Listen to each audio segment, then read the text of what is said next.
မင်္ဂလာပါဆိုတော့ဒီနေ့တော့2025 autumn 2025အောက်တိုဘာမှာမေးသွားခဲ့တဲ့ IDBC FE subject B evening by question number 73ကိုရှင်းပြပေးတော့ပါမယ်။73ကဘာလဲဆိုတော့ဒီ binary search tree ကိုအခြေခံပြီးတော့မှမေးထားတာပေါ့နော်။အဲ့တော့ binary search algorithm တော့မဟုတ်ဘူး။ binary search ပေါ်မှာအခြေခံထားပြီးတော့မှဒီ binary tree မှာရှိတဲ့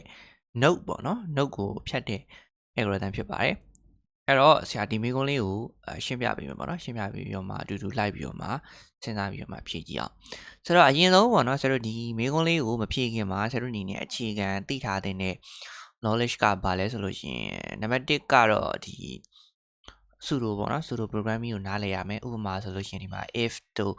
as if တို့နော်ဘယ်လိုလုပ်တယ်လဲ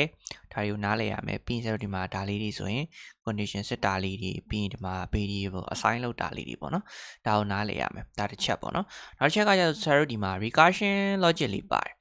recursion ဆိုတာက function ထဲမှာ function ကိုပြန်ပြီးတော့မှခေါ်ပြီးတော့မှအလုပ်လုပ်တာပေါ့နော်ဆိုတော့အဲ့ဒီ logic လေးပါတယ်နောက်တစ်ခုကတော့ function ကိုယ်တိုင်ပေါ့နော်ဆိုတော့ function ဆိုတဲ့ဟာကြီးကဘာလဲဆိုတာကိုနားလည်မှ recursion ကိုဆက်သွားလို့ရမှာအဲ့တော့ function ဆိုတာကဆရာတို့ဒီမှာ input တွေပေးမယ်အထက်မှာအလုပ်တွေလုပ်မယ်ပြီးရင်ဆရာတို့output ပြန်ပေးမယ်အဲ့လိုမျိုး concept ပေါ့နော်ဆိုတော့ဒါ programming concept ထဲမှာပါပါတယ်ဆိုတော့ programming အခြေခံ concept ရဲ့ recursion အပိုင်းရဲ့နောက် binary search ဟာကိုနားလည်ဖို့ကောင်းတယ် binary search ကိုနားလည်ထားတယ်ဆိုရင် binary search tree အလုပ်လုပ်တဲ့ဒီ binary search tree ရဲ့ node remove ပဲအပိုင်းကိုပေါ့နော်နားလည်ရတာပို့ပြီးတော့မှလွယ်အဲ့တော့အဲ့၃ချက်ကတော့သိထားတင်တယ်အဲ့ဒါမှဒီမျိုးကိုမြန်နဲ့မှန်နဲ့အဲ့လိုတကူဖြေလို့ရမယ်ပေါ့နော်โอเคအဲ့တော့အဲ့ဒါတွေနဲ့ပတ်သက်ပြီးတော့မှမသိဘူးအခြေခံအားနည်းတယ်ဆိုရင်ဒီမှာပေါ့နော်ဟာရု ID Chani ဆိုတဲ့ channel လေးရှိတယ်ဆိုတော့ဒီမှာဆရာ basis ကိုသင်မိထားရှိတယ်အဲ့ပြီးတော့မှလေနောက်ထပ် playlist ကလေဒီ Java programming playlist လေတော့တင်မိထားတာရှိတယ်ပေါ့နော်ဆိုတော့ Java programming အဲ့မှာလေဒီ binary search ကိုရှင်းမိထားတာရှိတယ်နော် binary search ကိုပေါ့နော်မင်္ဂလာပါကျွန်တော်ဒီအဲ့တော့အဲ့ဒီမှာ binary search ကိုရှင်းပေးထားတာဖြစ်တဲ့အတွက်ဘယ်မှာလဲ okay မတော့ပါမယ်ထင်တယ် binary search ကိုရှင်းပေးထားတာဖြစ်တဲ့အတွက်ပေါ့နော်ဆရာတို့အနေနဲ့ဒီအပေါ်မှာပေါ့နော်နားလည်ရတာပို့ပြီးတော့မှလွယ်ကူအောင်လို့ဆရာတို့ပုံလေးနဲ့ရှင်းပေးထား binary search algorithm အဲ့တော့ဒီကောင်ကဟိုမှာ DSA basis playlist မှာပေါ့နော်ဒီ playlist မှာမဟုတ် binary search ကကြတော့ဒီ playlist မှာဒီ data structure algorithm basis ပေါ့နော်ဒီကနေသွားလို့ရတယ်โอเคအဲ့မှာပုံလေးနဲ့ပေါ့နော်ပုံလေးနဲ့တရားရှင်းပြပေးထားတယ်နော်လုံးဝဒီမှာဒီပုံလေးနဲ့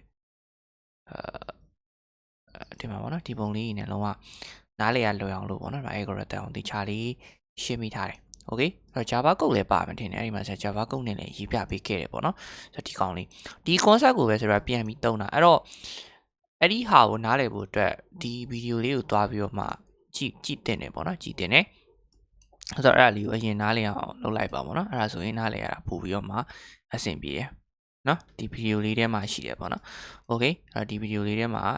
တွားထားပါတယ်ကဲ၍ဒီဗီဒီယိုကြည့်နေတဲ့သူကဆရာတင်နန်းသားဆိုလို့ရှိရင်တော့ဆရာပတ်2ရဲ့နံပါတ်65ပေါ့နော်ဆိုတော့3မိုင်းရှိတယ်ပတ်2ရဲ့နံပါတ်65မှာဒီကုန်းနဲ့ရှင်းပြပေးထားတယ်ပေါ့နော်ဆိုတော့အဲ့ဒီမှာတစ်ချက်သွားပြီးတော့မှကြည့်လို့ရတယ်ဒါကတော့ကုတ်ကတော့ဆရာတင်နန်းသားတွေပဲထားပြီးထားတာပေါ့နော်ဒါပေမဲ့အပြင်မှာလည်းရှာလို့တော့ရပါတယ်သူရှင်းပြချက်ကတော့ရှာရှင်းထားတဲ့ဗီဒီယိုကတော့တင်နန်းအတွက်ပေါ့နော်တင်နန်းအတွက်မှာတင်ပြီးထားโอเคအဲ့တော့အဲ့ဒီနံပါတ်တွားပြီးတော့မှကြည့်လို့ရတယ်ပေါ့နော်ဆိုတော့အဓိကကတော့ binary search အကြောင်းနားလည်ထားရင်ပို့ပြီးတော့မှဗီဒီယိုနားထောင်ရတာပို့ပြီးဆင်ပြေလိမ့်မယ်ပေါ့နော်ဒါပေမဲ့ဒီမှာလည်းပြန်တော့ရှင်းပြပေးပါမယ်โอเคကြည့်အောင် binary search tree ဆိုတာက fundamental data structure ပေါ့နော် data structure အမျိုးအစားတစ်ခုဖြစ်တယ် data structure ဘာညာကလည်းဒီမှာ playlist ထဲမှာတွားကြည့်လို့ရတယ်နော် data structure မသိဘူးဆိုလို့ရှိရင်ပေါ့နော်ဆိုတော့ဒီမှာ tree တွေအကြောင်းလည်းရှင်းပြပေးထားတယ်tree data structure ပါမယ်ထင်တယ်เนาะဒီမှာ tree အကြောင်းပြပြပေးထားတယ်အဲ့ဒီမှာလည်းပါတယ်ပေါ့နော်အဲ့ဒီ tree data structure ထဲမှာ binary search tree ဆိုတာက tree တစ်ခုမှာပေါ့နော် children ကအများဆုံး2ခုပဲရှိမယ်ဥပမာကွာ9ဆိုလို့ရှိရင်9ဆိုတဲ့ node ပေါ့နော်ဒီအောက်အလုံးလေးကို node လို့ခေါ်တယ်အဲ့ဒီ node မှာသူနဲ့သက်ဆိုင်နေတဲ့ children ပေါ့နော်သူရဲ့အောက်ကဟာကို children child လို့ခေါ်တယ်တစ်ခုဆိုရင် child အများကိန်းဆိုရင် children ပေါ့နော်အဲ့နှစ်ခုပဲရှိလို့ရမယ်အဲ့လိုမျိုးရှိနေတဲ့ဟာကိုမှသူ့ရဲ့ binary search binary search tree လို့ပြောလာတယ်ပေါ့နော် binary search tree လို့ပြောလာလို့ရှိရင်ဒီဘယ်ဘက်မှာရှိတဲ့ကောင်ဒီအလဲကကောင်ထက်ငယ်လို့ရတယ်ညီလို့ရတယ် okay နော်အဲ့တော့2နဲ့5နဲ့ပြီးရင်ဒီဘက်မှာညာဘက်မှာရှိနေတဲ့ကောင်ဒီအလဲကကောင်ထက်ကြီးလို့ရတယ်ညီလို့ရတယ်ဆိုတာကဒီလိုဆင်လိုက်မယ်ဆိုရင်2 5 6ရတယ်1 2 3ပေါ့နော်ဒီလိုမျိုးပေါ့နော်ဒါ2ဒီ3ဒီလိုမျိုးလေးရတယ်မရတာ3ပြောပြီးတော့မှဒီဘက်မှာ5 4ဆိုရင်ပိုပြီးကြီးနေရပေါ့နော်ဒီဘက်မှာ1ဆိုရင်ငယ်နေတယ်မရဘူးဆိုတော့ဟိုငယ်စဉ်ကြီးလိုက်ဖြစ်ရမယ်လို့ပြောချင်တာသိလားဒီကငယ်ကောင်ကအလဲလက်ကောင်ကအကြီးအဲ့လိုမျိုးဖြစ်တဲ့နေတူရင်လည်းတူလို့ရပါတယ်ဒါပေမဲ့အဲ့ဒီ rule ကိုငယ်စဉ်ကြီးလိုက် rule ကိုဖြတ်လို့မရဘူးအဲ့တော့ left လာမယ်ပြီးရင်အလဲက root လာမယ်ပြီးရင် right လာမယ်ပေါ့နော် left root right ဒီလိုမျိုး left less than or equal root less than or equal root เนาะပြီးရင် ingh right ပေါ့เนาะ ingh ဒါ root ဆိုတာဒီအလဲအကောင်ပေါ့နော် root ပြီးရင်ဒီကောင်ကညာဘက်ကကောင်အဲ့လိုမျိုးဖြစ်ရမယ်ဒါက binary search tree ရဲ့အခြေခံပေါ့နော်အဲ့ဒီသဘောတရားကိုသူဒီဂုဏ်သတ္တိရှိရပေါ့နော်ပြီးရင်ဒီမှာကြည့်ခုနကဆရာပြောခဲ့တဲ့ဂုဏ်သတ္တိเนาะအဲ့တော့ဟိုဘယ်ဘက်မှာရှိနေတဲ့ကောင်ကအလဲနှုတ်ထက်ကို less than ငင်ရမယ်ပြီးရင် right search tree ညာဘက်မှာရှိနေတဲ့ကောင်ကအလဲနှုတ်ထက်ကိုဘာဖြစ်ရမလဲဆို greater than ကြည့်ရမယ်ဒါခုနကဆရာပြောတဲ့ဟာကိုသူအင်္ဂလိပ်လိုရေးထားတယ်အဲ့တော့ဒါကိုအသေးစိတ်တော့ဖတ်မပြတော့ခုနကဆရာပြောတဲ့ဟာပဲအဲ့တော့ဒီပုံကိုကြည့်မယ်ဆိုလို့ရှိရင်လည်းမယုံရင်ကြည့်လိုက်ပါတော့ဆရာတို့ဒီမှာပိုင်းခြားလိုက်မယ်ဆိုရင်4ရဲ့ဘယ်ဘက်မှာရှိနေတဲ့9ရဲ့ဘယ်ဘက်မှာရှိနေတဲ့ကောင်တွေအကုန်လုံးဒီ9ထက်ငယ်နေတဲ့ဟာကိုတွေ့ရလိမ့်မယ်9ရဲ့ညာဘက်မှာရှိနေတဲ့ဟာတွေအကုန်လုံးဒီ9ထက်ကြီးနေတာကိုတွေ့ရလိမ့်မယ်အဲ့ဒါကဘယ်နေရာကနေပိုင်းမှန်တယ်ပေါ့နော်အကယ်၍မင်းဒီမှာ2ကနေပိုင်းနေဆိုလို့ရှိရင်2ရဲ့ဘယ်ဘက်ကကောင်တိုင်းဒီ2ထက်ငယ်နေပြီးတော့ညာဘက်ကကောင်တိုင်းဒီ2ထက်ကြီးနေတယ်4ကိုပိုင်းလိုက်မယ်ဆိုလို့ရှိရင်လေ4ရဲ့ဘယ်ဘက်တစ်ချမ်းလုံးကငယ်နေပြီးတော့မှညာဘက်တစ်ချမ်းလုံးကဒီကနေစမှာပေါ့နော်ညာဘက်တစ်ချမ်းလုံးကကြီးနေတာကိုတွေ့ရလိမ့်မယ်ဒါက binary search tree ရဲ့ concept တီပေါ့နော်အဲ့ဒီ concept တီအဲ့ကိုတဲ့follow လုပ်တယ်ပေါ့နော်အဲ့ concept တီမဟုတ်ဘူးဆိုလို့ရှိရင်အဲ့ဒါ binary search tree မဟုတ်အဲ့တော့အဲ့ဒါကြောင့်မလို့ तू ကဒီမှာပေါ့နော်ဒီပုံမှာဆိုလို့ရှိရင်ဆရာတို့ဒီ tree ဆိုတဲ့ data structure ကြီးဖြစ်လာဖို့အတွက် तू ဒီဘာကိုသုံးရလဲဆိုတော့ node ကိုသုံးရတယ်ပေါ့နော် node ဆိုတာကဒီအလုံးလေးကိုပြောတာဒါပေမဲ့ computer မှာကျတော့အလုံးလေးလို့ဆိုပြီးမရှိဘူးကွန်ပျူတာကျတော့ကုတ်တီပဲရှိရပါတော့ဆိုတော့အားကြောင့်မလို့ဆိုတော့ဒီ node ဆိုတဲ့အရာကိုကိုစားပြုမဲ့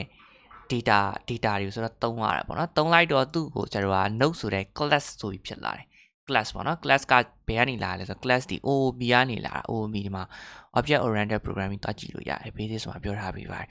အဲ့တော့အဲ့ဒါကြီးမသိရင်ဆိုရင် node ဆိုတဲ့ဟာကိုဆိုတော့အတုဖန်ပြီးပြောမှလုပ်တယ်အဲ့ဒီမှာဘာတွေပါလဲဆိုရင်နံပါတ်1သူ့ရဲ့ key ဆိုတဲ့တန်ဖိုးပါတယ်ဆိုတော့အလုံးကြီးထဲမှာကဏ္ဍလေးပါတယ်ဟုတ်တယ်နော်အဲ့ဒီကဏ္ဍကိုဆိုတော့ key လို့ခေါ်မယ်ပြီးရင် lab ကကြတော့ဘာဖြစ်မလဲဆိုတော့ဒီအလုံးရဲ့ဒီဘက်ကဘယ်ဘက်မှာရှိနေတဲ့အလုံးကို lab လို့ခေါ်မယ်เนาะဒီ node ပေါ့နော်ဆရာတို့ node လို့ပဲပြောတော့မယ် okay เนาะ node လို့ပြောအလုံးလို့ပဲမြင်လိုက်ပါတော့ဆိုတော့ဒီညာဘက်ကရှိနေတဲ့ကောင်သူ right လို့ခေါ်မယ် okay เนาะ right လို့ခေါ်ပေမဲ့သူဒီဘာပဲလဲဆိုတော့အလုံးပဲသူဒီ node ပဲ right လို့ပြောပေမဲ့သူဒီ node ပဲ left လို့ပြောပေမဲ့သူဒီ node ပဲဟုတ်ပြီနော်အဲ့တော့ node ပဲဆိုတော့အဲ့ဒီဟာလေးကိုနည်းနည်းသတိထားပေးပေါ့နော်ဆိုတော့ right ရဲ့ data အမျိုးအစားဒီ data အမျိုးအစားဒီ node ဖြစ်မယ် left ရဲ့ data အမျိုးအစားဒီ node ဖြစ်မယ် key ကြတော့ integer ဖြစ်မယ် key ကြတော့တန်ဖိုးကိုလာပြတာပေါ့နော်သူ့ရဲ့အထဲမှာပါရှိလဲပေါ့နော်ဆိုတော့ integer ဖြစ်မယ်ဆိုတော့အဲ့ဒါဆိုလို့ရင် node data structure ဖြစ်မယ်အဲ့ဒါဥမာသူကအဲ့လိုချိတ်ဆက်သွားမှာပေါ့ကွာဥမာ9ရဲ့ left မှာဆိုရင်2ဆိုတဲ့ node ရှိတယ်2တန်ဖိုးကိုဒါ2တန်ဖိုးရှိနေတဲ့ node ရှိမယ်2ရဲ့ left ဘက်မှာဆိုလို့ရှိရင်1တန်ဖိုးရှိနေတဲ့ node ရှိမယ်2ရဲ့ right ဘက်မှာဆိုရင်4တန်ဖိုးရှိနေတဲ့ node ရှိမယ်အဲ့ဒီမှာထပ်ပြီးတော့မှ4ရဲ့ left ဘက်မှာဆိုရင်3တန်ဖိုးရှိနေတဲ့ node ရှိမယ်ဆိုပြီးတော့မှအဲ့လိုချိတ်သွားမှာကွာဒီလားမတူညီတဲ့ data တွေကိုတခုနဲ့တခုချိတ်ပြီးတော့မှ tree ကိုစောက်သွားမှာ okay နော်အဲ့လိုမျိုးဒါဖြစ်လာတယ်ပေါ့နော် data လို့ဖြစ်လာတယ် okay အဲ့တော့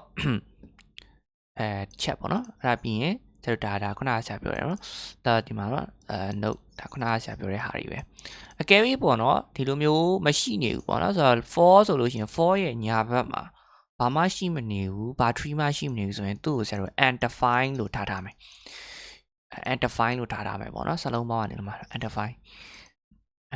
ဖြစ်မယ် at the 5ပေါ့နော်အကယ်၍မရှိဘူးဆိုရင်ပေါ့နော်အဲ့ဆိုလို့ရှိရင်ဒီမှာဆိုလို့ရှိရင်3မှာဆိုရင် left နဲ့ right နဲ့မရှိဘူး7မှာဆိုရင် left နဲ့ right နဲ့မရှိဘူး4မှာဆိုရင် right မရှိဘူး1မှာဆိုရင် left နဲ့ right နဲ့မရှိဘူးโอเคနော်သူတို့ဒီ at the 5ဖြစ်နေမယ်အဲ့တော့ဒီမှာဆရာတို့လာပြီးမိကုန်းကလာပြီပေါ့နော် the function remove ဆိုတဲ့ function ဒီဘာလုပ်တာလဲဆိုတော့ဒီ key တစ်ခုကိုမင်းပေးလိုက်တယ်ပေါ့နော်အဲ့ဒီ key တဲ့တူညီတဲ့ value ကို binary search tree ကနေပြီးတော့မှဒီ input တွေပါယူပြီးတော့မှ binary search tree ကနေပြီးတော့မှဖယ်လိုက်တယ်ဖယ်ပြီးတော့မှကြံရှိနေတဲ့ binary search tree ကို return ပြန်ပြီးတယ် okay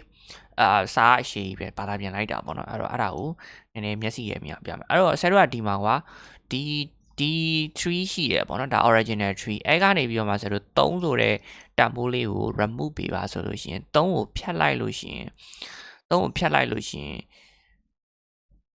ဖြစ်လာတော့မဲ့နော်3ကိုဖြတ်လိုက်လို့ရှိရင်ဖြစ်လာမဲ့ binary search tree ကိုပေးတာအဲ့တော့ဥပမာကွာဆရာတို့ဒီမှာ tree original tree တခုရှိရပေါ့နော်ဒီပုံမကြည့်သေးနဲ့ဒီပုံမျက်စိထဲမှာခဏမရှိဘူးလို့သဘောထားလိုက် okay နော်မရှိဘူးလို့သဘောထားလိုက်အဲ့တော့မရှိဘူးပေါ့နော်အဲ့ပုံကမရှိဘူးလို့သဘောထားအဲ့တော့ဒီဘက်ကဓာတ်ပုံက original ပေါ့နော် original tree ဆိုတော့ဒီ tree ကနေ2ဆိုတဲ့တန်ဖိုးကိုဖြတ်မယ်ဆိုလို့ရှိရင်ဘယ်လိုဖြစ်သွားမလဲဆိုတော့ဒီနေရာမှာအလွတ်ကြီးဖြစ်သွားမှာကွက်လက်ကြီးပေါ့နော်အဲ့တော့အဲ့ဒီကွက်လက်ကြီးကိုဆိုတော့ဖြည့်ဖို့လိုတယ်ဟုတ်လား2ဆိုတဲ့တန်ဖိုးဖြတ်လိုက်လို့ရှိရင်ဥပမာကအတန်းမှာကျောင်းသားတွေထိုင်နေတယ်ကျောင်းသားတယောက်ကကျောင်းမလာဘူးဆိုရင်အပေါက်ကြီးဖြစ်နေမှာအဲ့ဒီအပေါက်ကိုဖြည့်ဖို့အတွက်တခြားကျောင်းသားကိုနေရာရွှေ့ထိုင်ခိုင်းရမယ်အဲ့တဘောပေါ့နော်ဒီမှာလည်းအဲ့လိုပဲအဲ့တော့ဒီနှစ်ဆိုတဲ့ကောင်မရှိတော့ဆိုအဲ့နေရာကိုကွက်လက်ပေါက်ကိုဖြည့်ဖို့လိုတော့ဘယ်တန်ဖိုးဒီအသင့်တော်ဆုံးလဲဆိုတော့3ဆိုတဲ့တန်ဖိုးဒီအသင့်တော်ဆုံးပဲဘာလို့လဲဆိုတော့4ကိုဖြည့်မယ်ဆိုလို့ရှိရင်ဘယ်လိုဖြစ်သွားမလဲဆိုတော့4ကြတော့3 4ကိုသွားပြီးဖြည့်မယ်ဆိုရင်5ပြီးဒီဘက်မှာ4ဒီဘက်မှာ1ဒီဘက်မှာ3ဆိုလို့ရှိရင်4 3ဖြစ်နေတာ4 3ဆိုရင်ဘာဖြစ်နေတာမှားနေရ3 4ဖြစ်ရမှာပေါ့နော်အားကြောင့်မလို့4ကိုဖြည့်လို့မရဘူးတခြားကဏ္ဍနေရလဲသူ့ဘာသာသူညီပြီးသားဆိုတော့အဲ့ဒီကောင်နေလဲစဉ်းစားလို့မရဘူးเนาะအဲ့တော့1လဲသွားဖြည့်လို့မရဘူး1လဲသွားဖြည့်မယ်ဆိုလို့ရှိရင်1သွားဖြည့်လို့ရှိရင်မှားသွားမှာเนาะ1သွားဖြည့်ရင်လည်းမှားသွားမှာအဲ့တော့ဆရာတို့နေနေဟာဖြည့်လို့ရတဲ့တခုတည်းတော့အဖြည့်ဒီ3ပဲဖြစ်မှာအဲ့တော့3ကိုဖြည့်လိုက်တယ်ဆိုလို့ရှိရင်ဒီနေရာမှာ3ရောက်လာလို့ရှိရင်3က2ခုဖြစ်နေရောအဲ့တော့အောက်ကဟာကိုလည်းပြန်ပြီးတော့မှဖြည့်ရတယ်အဲ့တော့ဆရာတို့ရဲ့နောက်ဆုံးအဲ့လိုမျိုးရွှေ့ဒီလှုပ်ဟိုဖြတ်ဒီဖြတ်ဖြတ်ပြီးတော့မှနောက်ဆုံးထွက်လာတဲ့ပုံလေးဒီလိုပုံလေးဖြစ်မှာအဲ့တော့ remove ဆိုတဲ့ function ဒီဘာလုပ်တာလဲဆိုရင် node ကိုဖြတ်တယ်ဖြုတ်ရတယ်ပေါ့နော်ဖြုတ်ပြီးတော့မှပြန်ပြီးစီပြီးတော့မှပြန်ပြီးတော့မှ3အတစ်ကိုပြန်ပြီးတော့မှပေးတာတိုင်း data ကို quest ဆိုဖြတ်လိုက်တဲ့ဟာတစ်ခုထပ်ပို့တယ်ပေါ့နော်ဆိုတော့အဲ့ဒီမိကွန်လေးရတာလေးကိုရေးတာအဲ့ဒီအရှိကြီးပေါ့နော် remove ဆိုတဲ့ဟာက node ကိုဖြတ်တယ်ပေါ့နော်ဖြတ်ဖို့အတွက်ဘာလုပ်ရလဲဆိုရှားရတယ်နော် tree ရဲ့ဘယ်နေရာမှာရှိတယ်လဲပေါ့နော်ရှားတော့ဗာနဲ့ရှားလဲဆိုတော့ key ရင်းတိုက်ပြီးတော့မှရှားတယ်အဲ့တော့မင်းက2ကိုဖြတ်ချင်တယ်လို့ပြောတယ်အားကြောင့်မို့လို့ဒီ tree တကူလုံးမှာ2ကိုလိုက်ရှာတယ်ရှာတော့ခဏဟာကိုပဲသုံးတာဆရာတို့ binary search algorithm ကိုပဲသုံးပါအားကြောင့်ဆရာ binary search ကိုသိတင်တယ်လို့ပြောတာနော် binary search ကတော့လွဲပါတယ်နော်ဗီဒီယိုလေးတွားကြည့်လိုက်ပေါ့နော်ဆိုတော့ဒီမှာလည်းတေချာလေးရှင်းပေးထားတယ်နော်တေချာလေးနော်ပုံလေးတွေနဲ့အဲ့တော့ binary search မှာရှာလိုက်တယ်ရှာတော့တွေ့သွားပြီ node 2ကိုတွေ့ရင် node 2ကိုဖြတ်တော့မယ်ဖြတ်လို့ရှိရင် binary tree ရဲ့ဂုဏ်သက်တည်ပြည့်သွားမှာမျိုးမလို့ရင်ဘူးအဲ့တော့ဆရာတို့ရှိတဲ့နေရာမှာရှိတဲ့တန်ဖိုးအစားသွင်းရမယ်သွင်းပြီးတော့မှ tree ဖြစ်လာတော့မှအဲ့ဒီ tree ကို function က return ပြန်ပေးမှာဟုတ်ကဲ့နော်အဲ့လိုမျိုးပေါ့နော်အဲ့တော့ဒီစာကြောင်းလေးကအဲ့ဒါကိုပြောတာပေါ့နော်ဆရာတို့ဒီ function ဒီ tree ကိုလည်းnode ကိုလည်း remove လုပ်တယ် tree ကိုလည်းပြန်ပြီးတော့မှစောက်ပေးတယ်ပေါ့နော်အဲ့လိုမျိုးလုပ်တယ်အဲ့တော့တစ်ချက်ကြည့်အောင်ပေါ့နော်နောက်ထပ်စာကြောင်းလေးကပါလဲဆိုတော့ the function search for the node with the same key value and if found the node does not have right search tree အဲ့တော့ဒါလေးကိုတစ်ချက်ပေါင်းပြီးတော့မှပြပြပေးမယ်အရင်ဆုံးကဆရာတို့ node ကိုဖြတ်ချင်တယ်ဆိုလို့ရှိရင်ဘယ်နှမ်းမှာရှိတယ်လဲသိဖို့လိုတယ်အဲ့ဒါရှာမှာပေါ့နော်ရှာတဲ့အလုပ်ကြတော့ဆရာတို့ binary search algorithm နဲ့အတူတူပဲဒါကြောင့်မလို့ဆရာ binary search tree ကိုနားလည်အောင်ဗီဒီယိုတွားကြည့်လို့အရင်ပြောတာပေါ့နော်အဲ့တော့ရှာတယ်ဆိုလို့ရှိရင်တော့ဒီလိုမျိုးပေါ့နော်ခုနကဂုဏ်သက်တည် left less than or equal no less than or equal right ပေါ့နော်အဲ့ဂုဏ်သက်တည်နဲ့တွားပြီးတော့မှရှာတော့ကွာအဲ့လိုရှာလိုက်လို့နော်ရိုးရှင်းလေးပဲဖြတ်လို့ရတယ်ဆိုလို့ရှိရင်တော့ပြဿနာ မဟုတ်အဲ့လိုစမ်းစမ်းပြပြတွေဖြစ်ရမယ်ဆိုရင်ခုနလို tree ရေပြန်စောင်းမယ်ကိစ္စတွေရှိလာလိမ့်မယ်ပေါ့နော်အဲ့တော့လောတင်အရင်ဆုံးပထမဆုံး condition ကပါလဲဆိုတော့ပုံနည်းနဲ့ပဲအရင်ပြမင်းကနောက်မှပဲပြပထမဆုံးပေါ့နော်ဒီလိုမျိုး tree မှာtree မှာ node 8ကို remove လုပ်ရတယ်ဆိုပါစို့ဟုတ်ပြီနော် node 8ကို remove လုပ်ရတယ်ဆိုလို့ရှင်ဘယ်လိုဖြစ်လာမလဲအဲ့တော့ဒီကောင်လေးကတော်တော်လေးရိုးရှင်းတယ်အဲ့တော့ဒီမှာ5ဒီဘက်ကအရာတွေကပြောင်းမှာမဟုတ်ဘူးပေါ့နော်1 4ကောင်လေးကဒီတိုင်းပဲရှိနေမှာအဲ့တော့ဒီနေရာမှာဆိုရင် node 6က6ပဲပေါ့နော်အဲ့တော့8ကို remove လိုက်ပြီဆိုလို့ရှိရင်8နဲ့သက်ဆိုင်တဲ့ဟာကဘာကြံခဲ့မလဲဆိုတော့ဒီမှာဒီလိုကြီးကြံခဲ့မှာလူကြီးကြံခဲ့မှာပေါ့နော်ဒီလိုကြီးကြံခဲ့မှာလူကြီးကြံခဲ့တယ်ဆိုရင်အဲ့ဒီကြံခဲ့တဲ့ဒီ left back တစ်ချမ်းပေါ့နော် left ပေါ့ဒီကောင်ကြတော့ဒီ8မှာကြတော့ဘာမရှိဘူးလဲဆိုတော့ node 8မှာဆိုရင် left ပဲရှိတာပေါ့နော် right မရှိဘူး right မရှိဘူးဆိုလို့ရှိရင်အဲ့တော့right မရှိဘူး left ပဲရှိတယ်ဆိုရင်ကြံခဲ့တဲ့ left ကိုဒီမှာပြန်ချိတ်လိုက်အောင်မယ်ဒီအပြာကြီးတစ်ခုလုံးပေါ့နော်ဒီအပြာကြီးတစ်ခုလုံးကိုဒီလိုလေးတွဲပေးလိုက်အောင်မယ်အဲ့တော့ဘယ်လိုဖြစ်လာမလဲဆိုတော့ဒီနေရာမှာ7ဆိုဖြစ်လာမှာဒါပဲအဲ့ဒီကောင်လေးကိုဒါပုံလေးကိုဆရာကြည့်ရတာလွယ်အောင်လို့ဒီလိုလေးရှင်းပေးတာအဲ့တော့ခဏလောက်ဗီဒီယိုလေးကို pause ပြီးတော့မှဒီ connection ကိုနားလည်လာတစ်ချက်ကြည့်လိုက်ဘာမဟုတ်လေးဟုတ်တယ်မလားဒါကြီးဖြုတ်မပေါ့ရှစ်မရှိတော့လို့ရှင်เนาะ6ထက်ကြီးတဲ့ဟာတွေအကုန်လုံးကို6ရဲ့ညာဘက်မှာပဲထားရမှာအဲ့တော့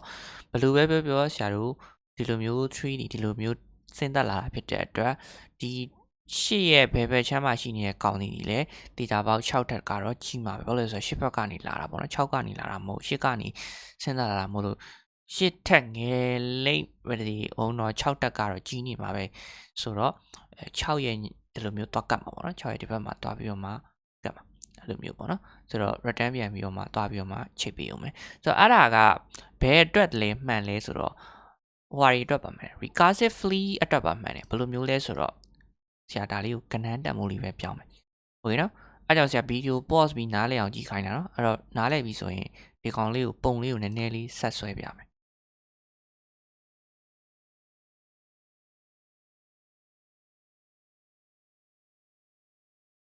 ဆိုတော့ဒီကောင်ကိုကြည့်လိုက်ဒါကလည်း binary search tree ပဲ binary search tree ပဲပေါ့နော်အဲ့တော့ဒီလိုပုံစံမျိုးမှာဆိုလို့ရှိရင်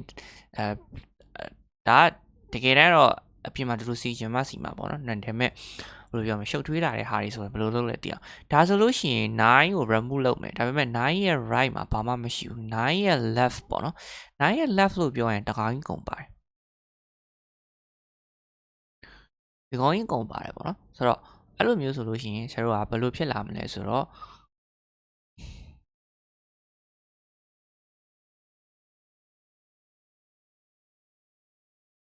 ဒီလိုဖြစ်လာမှာဘာမှစဉ်းစားကြမလို့ကွာ9ရဲ့ left တစ်ချမ်းလုံးကို6မှာပြည့်ကတ်လိုက်အောင်မယ်6ရဲ့ညာဘက်လောက်ပေါ့နော်ညာဘက်မှာသွားပြည့်ကတ်လိုက်အောင်မယ်အဲ့တော့ဘာလဲဆိုတော့ node ကိုရှာတွေ့ပြီပေါ့နော်ဒီနေရာမှာဆရာတို့ဖြတ်မဲ့ node ကို x လို့ဆိုပါစို့ x ကိုရှာတွေ့ပြီ x မှာ right set tree မရှိဘူးဆိုလို့ရှိရင် left set tree ဘာရှိပေါ့နော်ခုနကပထမခုနမဖြတ်ခင်ရဟာမှာတော့တစ်ခုပဲရှိတယ်ဒါမျိုးဆိုရင်တော့နှစ်ခုရှိတယ်နှစ်ခုမကလို့ဘယ်လောက်ပဲရှိတဲ့တစ်ချမ်းလုံးကိုပြန်လိုက်ရင်ရပြီအဲ့တော့ဒါကပထမဆုံး case ပေါ့နော်အဲ့ဒီ case ကဒီမှာမိကုံးမှာရေးထားတယ်node ကိုသွားရှာတယ်ရှာလို့တွေ့ပြီပေါ့နော်အဲ့တော့အဲ့ node ကို x လို့ဆိုပါစို့အဲ့ဒီ x မှာ right set tree မရှိဘူး left set tree ရှိတယ်ဆိုလို့ရှိရင် left ရှိတဲ့ left ကြီးတစ်ချမ်းလုံးကြီးကိုပြည့်ကတ်လိုက်အောင်မယ်ရမလားအဲ့တော့ပထမဆုံးတစ်ကြောင်းကဒါကိုပြောတာဒါပဲနော်အဲ့တော့အဲ့ဒီမှာသူကဒါနောက်တစ်ခုပေါ့နော်နောက်တဲ့ condition တစ်ခုကတော့ဒီပုံကိုပြောတာပေါ့နော် x မှာ right set tree ရှိတယ် right set tree ရှိတယ်အဲ့တော့right set tree ရှိတယ် the function locate call node y here ပေါ့နော်ဆရာတို့ y လို့ခေါ်မယ်အဲ့တော့ဥပမာဆိုလို့ရှိရင်ဒီနေရာမှာ2ပေါ့နော်2ဆိုရင်2မှာ right set tree ရှိတယ် right set tree ရှိတော့ဒါမရိုးရှင်းတော့အဲ့လိုမျိုးဆိုရင်ဆိုတော့ဘာလုပ်ရမလဲဆိုတော့အငယ်ဆုံးပေါ့နော်အငယ်ဆုံးဆိုတာကဒါပေါ့နော်ဒီကောင်ရဲ့ right set tree မှာရှိရဲ့ right set tree ဆိုတာဒီတစ်ချမ်းလုံးကိုပြောတာအဲ့ဒီတစ်ချမ်းလုံးမှာရှိနေတဲ့အငယ်ဆုံးတန်ဖိုးโอเคเนาะအဲ့တော့ဒီ4000ကွင်းထားတဲ့เนาะအစိမ်းအဝိုင်းမပါ4000ကွင်းထားတဲ့ဆရာတို့ရဲ့ဖြတ်ချင်တဲ့ node ရဲ့ ညာဘက် tree ပေါ့နော်ညာဘက် tree ဆိုတော့ဒီ4000ကွင်းတစ်ကွင်းလုံးမှာရှိနေတဲ့ tree ကြီးရဲ့ subtree တစ်ခုလုံးကြီးရဲ့အငယ်ဆုံးတန်ဖိုးငယ်ဆုံးတန်ဖိုးဆိုတော့ဒီနေရာမှာ3ကိုဒီနေရာမှာ replace လုပ်ရမှာ replace လုပ်ရမှာပေါ့နော် replace လုပ်ရမှာအဲ့တော့ဒီကောင်က x ပြီးရင်ဒီကောင်တန်ဖိုးက y ဖြစ်မယ်ပေါ့နော်အဲ့လိုမျိုးပေါ့နော်အဲ့တော့ဟုတ်ပြီနော်အဲ့တော့ဘာလုပ်ရမှာလဲဆိုတော့ဆရာတို့ဖြတ်ချင်တဲ့ node က x ဆိုလို့ရှိရင် x မှာက right subtree ရှိနေဆိုတော့အဲ့ဒီ right subtree ရဲ့အငယ်ဆုံးတန်ဖိုး y ကိုရှာပြီး x နဲ့ y နဲ့ကိုအစားထိုးပါမှာအဲ့တော့ဒီနေရာမှာ2ဒီဘာဖြစ်လာမလဲဆို3ဖြစ်လာမှာတော်တော်သူပြီးတော့မှ y ကိုဖြတ်ရမှာ y ကိုဖြတ်ရမှာy ကိုဖြတ်လိုက်တဲ့အတိုင်း plane ဖြတ်လို့မရအောင်ကဲအဲ့ဒီ y ကိုဖြတ်တဲ့အခါမှာနောက်ထပ် tree တွေရှိနေခဲ့ဒီနေရာမှာဆိုလို့ရှိရင်တော့ y မှာ tree တွေမရှိနေဘူးပေါ့နော်ကဲရှိနေခဲ့တဲ့ case တွေပေါ့နော် example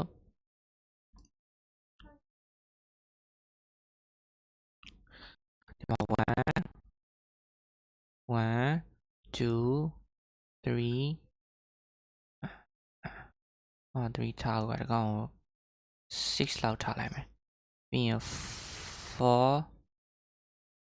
5ပေါ့နော်ဒီမှာတော့ no မရှိဘူးပေါ့နော်10ရှောက်ရည်မယ်ကွာ7 8 9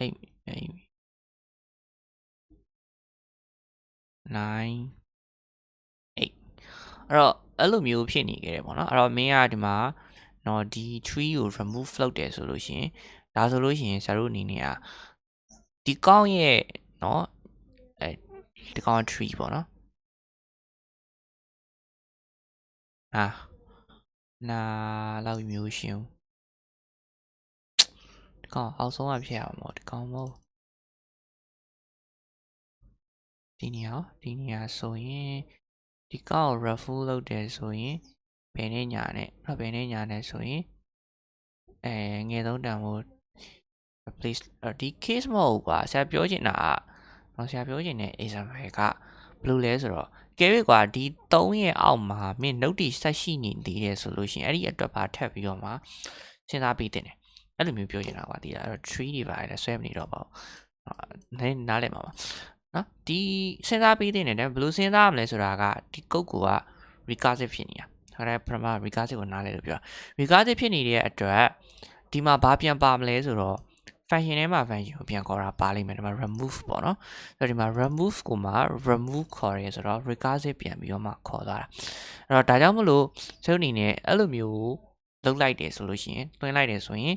ဘာနှုံးမှမရှိတော့တဲ့အချိန်ကျရင်တော့ပြီးသွားလိမ့်မယ်အဲ့လိုမျိုးမဟုတ်ဘူးဆိုလို့ရှိရင်ကျွန်တော်အနေနဲ့ကဘာလုပ်မလဲဆိုတော့ tree ကိုပြန်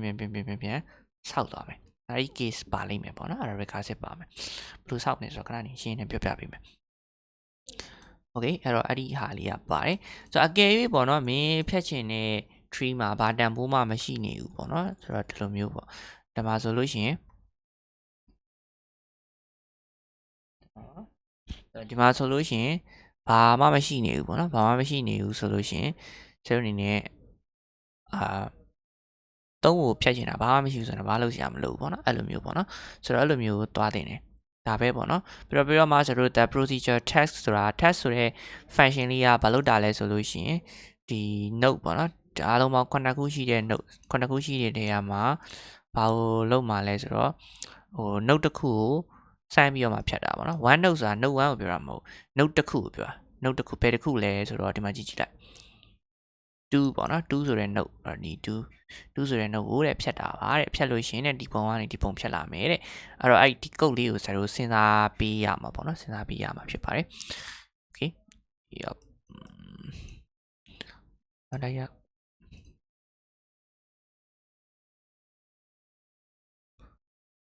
okay အဲ့တော့စဉ်းစားပေးရမှာပေါ့နော်အဲ့တော့စဉ်းစားပေးရမှာဆိုတော့ခုနကဆရာပြောတဲ့ဟာပေါ့နော် node ကမရှိနေဘူးဆိုလို့ရှိရင်ဘာမှဖြတ်လို့မရဘူးပေါ့နော် node ကမရှိနေဘူးဆိုရင်ဘာမှဖြတ်လို့မရဘူးအဲ့ဒါဆိုလို့ရှိရင်မဖြတ်နဲ့တော့ပထမဆုံး condition ကဒါပဲပေါ့နော် okay ဒါကတော့ဘာမှမဟုတ်เนาะဒါ function ကိုဖြတ်ချင်တယ်ဆိုရင် main tree ကိုပေးဖို့လိုတယ်ပြီးရင်ဘာတန်ဖိုးကိုဖြတ်ချင်တာလဲပေါ့နော်အဲ့တော့ parameter နှစ်ခု input နှစ်ခုတောင်းတယ် ကိုဖြတ်ချင်တဲ့ tree ရဲ့အဲ့ဒီ tree မှာဘယ်တန်ဖိုးဖြတ်ချင်တာလဲပေါ့နော်အဲ့ဒီနာကိုလိုယူရတယ်ယူပြီးတော့တော့ဘာလို့မအောင် tree ပြန်ဆောက်ပေးမှာပေါ့နော်အားကြောင့်မလို့ဒီဘက်မှာပြန်ပေးတဲ့တန်ဖိုးမှာ tree ပါလိမ့်မယ်ပေါ့နော်အဲ့တော့ပြီးရင်ဆိုတော့ note 2 note 2ကဘာလဲဆိုလို့ရှိရင် recursive တွေရှိလာခဲ့တယ်ပေါ့နော်ခုနကလို့ဒီလိုမျိုး recursive တွေဖြစ်လာခဲ့တယ်ဆိုလို့ရှိရင်ကျွန်တော်နောက်ထပ် tree ကိုစဉ်းစားဖို့လိုတယ်ပေါ့နော်အဲ့တော့ဒီမှာဆိုရင်ဒီလိုမျိုးပေါ့နော်စဉ်းစားဖို့အတွက်ဆိုလို့ရှိရင်သူ့ကို note 2လို့ယူမှာnote 2ကိုရှာပြီးတော့မှဖြတ်ရမှာပေါ့နော် note 2ဆိုတာခဏနေကိုယ် run ရင်တော့သိပါလိမ့်မယ်အဲ့တော့ note 2ဆိုတာအဲ့လိုမျိုး tree ဖြတ်ဖို့အတွက်သုံးတဲ့ဟာလေးပေါ့နော်ဘာမှမရှိရင်ဘာမှဖြတ်ကြမလို့ဒါပြီးတယ်ပေါ့နော်ပြီးရင်ဆိုတော့ဒီ key တန်ဖိုးက note.key တန်ငယ်တယ်ဆိုလို့ရှိရင်ဒါ binary search ရဲ့အခြေခံပဲဆရာတို့ရှာရင်တဲ့ key က4ပေါ့နော်4ဆိုလို့ရှိရင်သိကြတယ်9ရဲ့ဘယ်တစ်ချမ်းလုံးမှာပဲရှိမှာအားကြောင့်မလို့သူက recursive အနေနဲ့ဘာလုပ်တာလဲဆိုတော့ဘယ်ဘက် left ဘယ်ဘက်တစ်ချမ်းလုံးကိုတပိန်ထည့်ပေးလိုက်တယ်ပြီးရင် note.left ဆိုတာဒီလိုမျိုးဝိုက်လိုက်တာဒီလားငါတို့9ထက်ကြီးတဲ့ကိစ္စကြီးကိုမစင်းသားတော့ဘာဖြစ်လို့လဲဆိုတော့4ကိုဖြတ်ချင်မှာတော့9ရဲ့အောက်ကနမ်းမနေမှာပဲရှိနေမှာเนาะအဲ့တော့ function ကိုစဉ်းစားရမလို့တော့ဒါ binary search ပဲเนาะဒါ binary search ပဲ binary search ပဲဆိုတော့ဘာမှရှုပ်ရှက်ရမရှိဘူးအဲကြောင့်လို့ဆိုတော့ဒီ tree တစ်ခုလုံး node.left ဆိုတာကဒီကောင်က node ပေါ့เนาะ9ဒီ node လို့သတ်မှတ်ထားတယ်ဆိုရင် node ကြီးတစ်ခုလုံးရဲ့ left ကိုပြောချင်တာဒီလိုပါရယ်เนาะဒီ2တစ်ခုလုံးနဲ့မဟုတ်ဒါထည့်ပေးလိုက်တာကတော့2ပေါ့เนาะထည့်ပေးလိုက်တာ2ဒါပေမဲ့2မှာလည်း1နဲ့ link ချိန်နေတာဟုတ်တယ်เนาะ4ကလည်း3နဲ့ link ချိန်နေတာဆိုတော့ဟိုချိတ်ဆိုတော့ဒါတစ်ခုလုံးလိုပဲမျက်စိနဲ့မြင်လို့ရတယ်โอเคเนาะဟိုထည့်ပေးလိုက်တာကတော့2ဒါပေမဲ့2မှာလည်းသူ့ရဲ့ချိန်4မှာလည်းသူ့ရဲ့ချိန်ဆိုတော့ဒီတစ်ချမ်းလုံးကြီးကိုထည့်ပေးတယ်လို့စဉ်းစားရင်ပိုပြီးမျက်စိထဲမှာမြင်သာလိမ့်မယ်โอเคเนาะအဲ့တော့လို့ထည့်ပေးလိုက်တာအဲ့တော့အဲ့ဒါပဲညာဘက်မှာဆိုလို့ရှင်တော့ညာဘက်မှာဆိုလို့ရှင်တော့ဆရာတို့ကဥမာဆရာတို့ဖြတ်ချင်တာခွန်ဆိုလို့ရှင်သိကြတယ်9ရဲ့ညာဘက်မှာပဲရှိတာဆိုတော့ဘယ်ဘက်တစ်ချမ်းလုံးကိုမစဉ်းစားတော့ဘူးအဲကြောင့်မလို့သူက note ရဲ့ညာဘက်ကိုထည့်တယ်เนาะအဲ့တော့ခွန်ကိုဖြတ်ချင်တယ်ဒီမှာ key ဆိုတာခွန်ကိုဖြတ်ချင်တယ်တပင်ရဲ့ညာဘက်မှာပဲရှိတော့မယ်ဆိုတဲ့အတိတ်ပဲအဲ့တော့ဆရာတို့ကအဲ့လိုမျိုး less than right than less than right than less than right than နဲ့သွားရင်းနဲ့မှာတရှင်းရင်ကြလို့ရှင်အဲ့ဒီ key ကိုတွေ့မှာပဲအဲ့တော့ဒါကဒီအပေါ်ကဟာ binary search ရှာပဲပေါ့နော်အဲ့တော့တွေ့ကဲမတွေ့ဘူးကွာเนาะမတွေ့ဘူးပေါ့နော်မတွေ့ဘူးဆိုလို့ရှင်တော့ undefined ဖြစ်သွားတာပေါ့နော်ဟိုသွားလိုက်ဒီသွားလိုက်ဟိုသွားလိုက်ဒီသွားလိုက်သွားရင်နဲ့နောက်ဆုံးဒီ note ကဟိုဥပမာပေါ့နော်မင်းက8လို့ပြောလိုက်တယ်အဲ့တော့8ဆိုလို့ရှိရင်9ထက်ကြီးရဲ့6ကိုရောက်မယ်6တက်ကြီးရဲ့9ကိုရောက်မယ်9တက်ကြီးရဲ့ undefined ပဲရှိတော့တယ် undefined ကိုရောက်သွားရင်ဘာမှလုပ်လို့ရမှာမဟုတ်တော့အဲ့လိုမျိုးပြီးသွားမယ်ကဲပြီးပေါ့နော်တွေးရဲဆိုလို့ရှိရင်တော့ကျွန်တော်ခုနက case တွေဖြစ်လာလိမ့်မယ်ဒီ case တွေပေါ့နော်ဒါ case 1ဖြစ်မယ် case 2ကတော့ဆရာပြောလိုက်မတွေ့ရင်ဖြတ်ရမှာမဟုတ်ဒီ case တစ်ခုရှိမယ်နောက်ပြီးတော့ဒီ recursively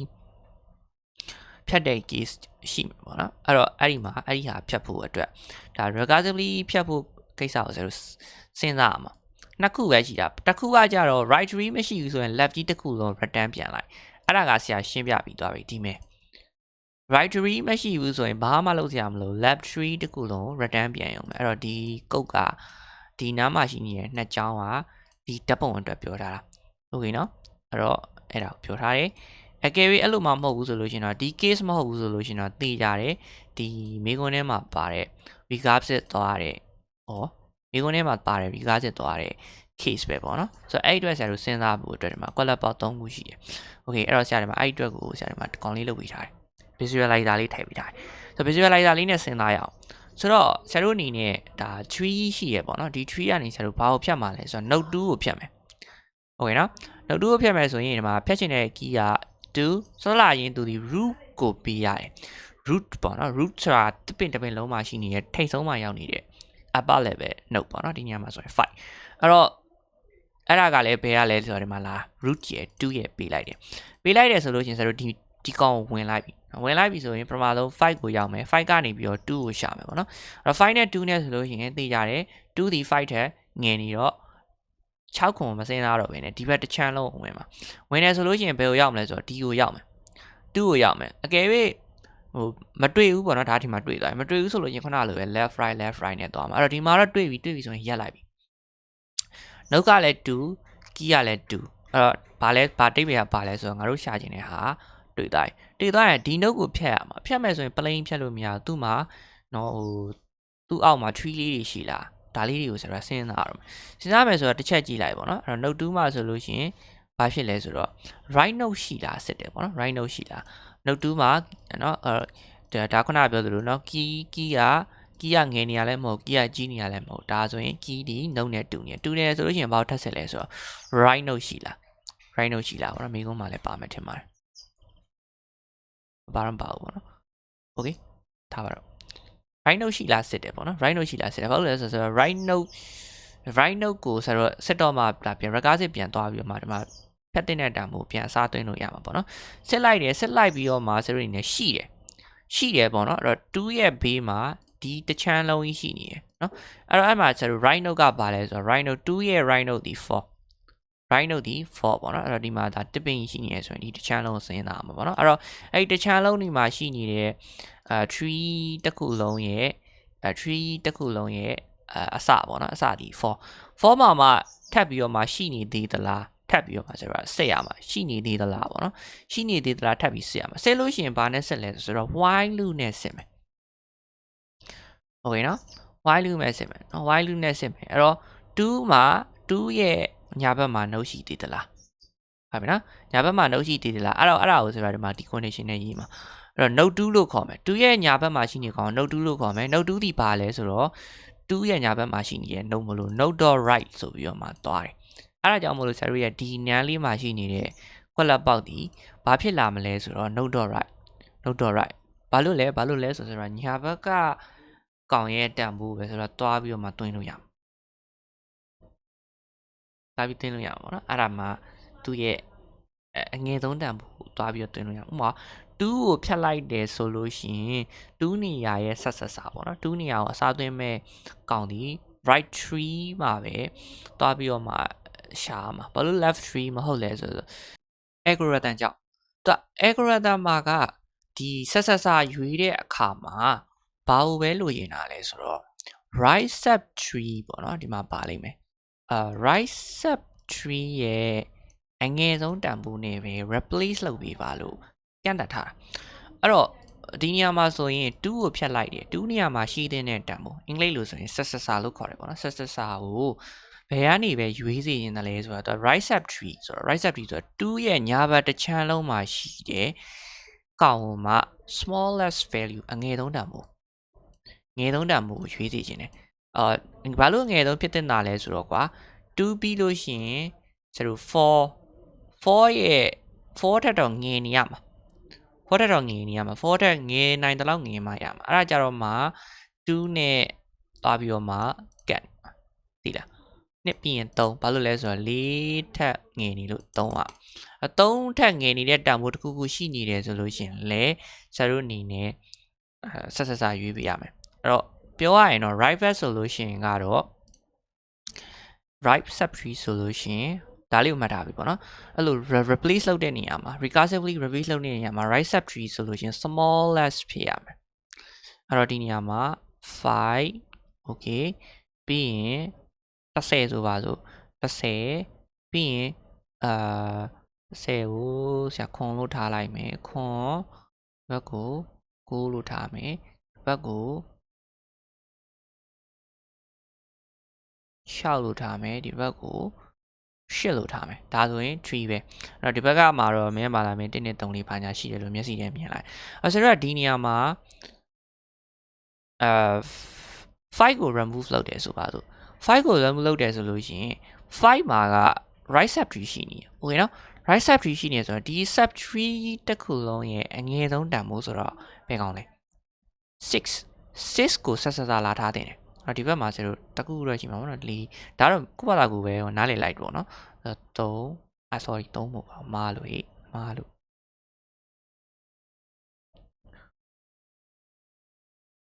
ဟဲ့ဒါဒီဘယ်ဘက်တစ်ချမ်းကတော့တိတ်အရေးမပါပါဘူးအဲကြောင့်ထားလိုက်တော့နောက် tree ကဒီလိုရှိတယ်ဆိုပါစို့ဒီ tree မှာဆိုတော့ဒီမှာ9ကို remove လုပ်တယ်ဆိုရင်9ရဲ့ဆက်စာဒီ6ဖြစ်တယ်အဲ့ဒါကြတော့မှဒီကောင်ဒီအပေါ်ရောက်လာတဲ့ခါကျရင်6ပြီးတော့မှ6ရဲ့ညာဘက်ကကောင်တွေအကုန်လုံးဒီကြီးနေတယ်အဲ့လိုပဲခွန်ရဲ့ညာဘက်မှာ8 10ရှိတယ်ကြီးတာပဲမှန်တယ်10ဆိုလဲ10ရဲ့ဘယ်ဘက်တစ်ခြားလုံးမှာ10တဲ့ငယ်တဲ့ကောင်နေကြီးပဲအဲ့တော့ဒီမှာခွန်ပါမယ်10ပါမယ်9ပါမယ်ပေါ့နော်9မပါတော့ sorry 9နေရာမှာ6ရောက်လာမှာဟုတ်တယ်နော်10ပါမယ်6ပါမယ်ခွန်ပါမယ်10ပါမယ်3ပါမယ်4ပါမယ်2ပါဒါကောင်လာငယ်အဲ့တော့အဲ့လိုကြိုက်တယ် right subtree ဆိုရင် smallest အကယ်၍ left subtree ပေါ့နော် left subtree ဆိုလို့ရှိရင် left subtree ဆိုရင်အကြီးဆုံးကဏ္ဍအဲ့တော့ဒီနေရာမှာ5ဒီဘက်မှာ3ဒီဘက်မှာ4ဒီဘက်မှာ2ဒီလိုမျိုးရှိတယ်ဆိုလို့ရှိရင်10ဒီဘက်မှာ9ဒီဘက်မှာ9ဒီဘက်မှာ6ဒီဘက်မှာ8ဒါဒီ tree ပဲတူညီတဲ့ tree ပဲအဲ့ဒါအောင်မှာဆိုတော့5ကို remove လုပ်ပြီးတော့မှဘယ်ဘက်ကနေဆက်ဆက်စာယူရတယ်ဆိုလို့ရှိရင်4ဖြစ်တဲ့ အဲ့တော့ဘယ်ဘက်ဆိုတော့ဗာလဲ left set tree ပေါ့နော် left set tree ဆိုတော့ဒီတစ်ချမ်းလုံးပါတယ်ဒီတစ်ချမ်းလုံးရဲ့အကြီးဆုံးတန်ဖိုးဒီ4ပဲအဲ့ဒီနေရာမှာ4ရောက်လာတယ်ဆိုလို့ရှိရင်4ရဲ့ဘယ်ဘက်မှာ2 3ရှိတယ်အငယ်လေးပဲ4ရဲ့အကြီးမှာ6ခွန်8 90ရှိတယ်အဲ့တော့တကောင်ဒီအကြီးကြီးပဲအဲ့တော့ကယ်ဝေးပေါ့နော်အဲ့တော့ဒီဒါမေကွန်ပြောင်းလိုက်တယ်ပေါ့နော်မေကွန်ပြောင်းလိုက်တယ်မေကွန်ဒီ left set tree ဖြစ်နေရဆိုလို့ရှိရင်ယူသင့်တာဒီဘာလဲဆိုတော့ largest value အကြီးဆုံး value ဖြစ်တယ် left ဆိုရင် largest right ဆိုရင် smallest ဒါကြိုက်တယ်လို့စဉ်းစားမှန်တယ်အဲ့တော့ဒီမေကွန်အတွက်က left နဲ့သွားပြီးစဉ်းစားရင်မှားတယ်ဘာလို့မေကွန်မှာ right လို့ပြောထားလို့အဲ့တော့ဟိုကြီးတဲ့နေရာမှာငယ်ရင်မှားတယ်လीဟုတ်တယ်မလား left ဖြစ်နေလို့ right ဖြစ်နေလို့မှားခြင်းမဟုတ်မင်းလို့သွားစဉ်းစားလို့ရှင်ကြီးတဲ့နေရာမှာငယ်သွားရင်မှားသွားမှာဒါနဲ့သွားစဉ်းစားရင်မှားသွားမှာဒါနဲ့သွားစဉ်းစားရင်မှားသွားမှာသူကလည်းသူတက်ပဲကြိုက်တာသုံးလို့ရတယ်ဒါပေမဲ့မေကွန်ကဒါသုံးလို့ပြောရင်ဒါနဲ့ပဲစဉ်းစားပြီးပေါ့နော်အဲ့ကြောင့်မို့လို့ဆရာတို့အနေနဲ့က1လီထည့်လို့ရပါမယ်မရဘူးဒီမေကွန်မှမရဘူးเนาะအဲ့တော့ဆရာဟိုဗီဒီယိုရဲ့အစမှာ1ထည့်ရင်မှားသွားမယ်လို့ပဲ